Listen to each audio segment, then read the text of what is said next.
Shadow Warrior 3, released March of 2022, available on Xbox, PlayStation, and PC platforms, retailing for $39.99. Shadow Warrior 3 is a first-person shooter trying its absolute hardest to be action-packed and funny. Unfortunately, its humor wears thin pretty quick, and while it certainly is action-packed, it is an incredibly brief experience, clocking in at only about 5 hours.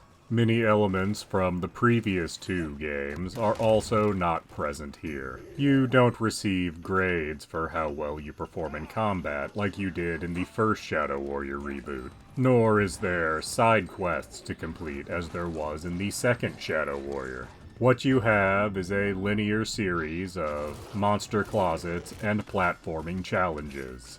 The RPG elements that were previously in the series have been dumbed down considerably. You now have 4 things to upgrade on your character in linear fashion, and none of it makes a huge difference. Same goes for the few weapons that are in the game. A linear series of upgrades, none of which are that impactful. But I guess to compensate for all the elements they've stripped out of the game, they did add a grappling hook, so you can grapple onto enemies. And you can also use it in very specific locations to platform around. So in a weird ironic twist, they added a grappling hook, but somehow made the world far less open at the same time.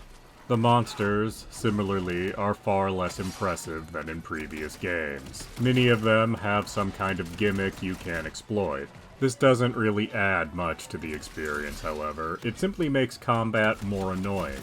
Like these floating heads that shoot lasers. I have to use a chi blast in order for them to expose their weakness. So if I don't have any chi right at that exact second, I cannot kill this enemy. Given that combat is really the only thing on offer in this game, it seems odd that they're making you jump through hoops in order to enjoy it. There was one element to the combat, however, that I found to be the most interesting thing in the game. After collecting enough yellow orbs, you can do instant kill attacks on virtually any enemy. And each enemy type gives you a different reward for instant killing them. Your basic enemy just heals you, which can be very useful, but other enemies give you a one-time used frost grenade. Or these big ones, when you instant kill them, you get a hammer with an area of effect attack. It only lasts for a little bit, but it's very useful while you have it. So this makes you really consider how to use your instant kill attacks. Do you save them in case you need a heal? Do I take out this not very threatening enemy with one because I like the bonus I get? Or do I take out that big bad that might not have as good of a bonus with him?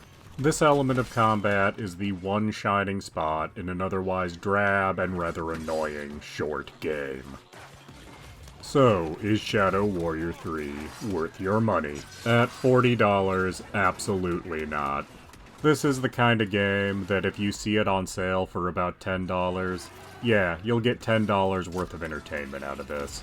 Any more than that, you're getting ripped off. The game is only just over 5 hours long, and has absolutely nothing to offer in terms of replay value. The humor in particular in this game really got on my nerves this time around.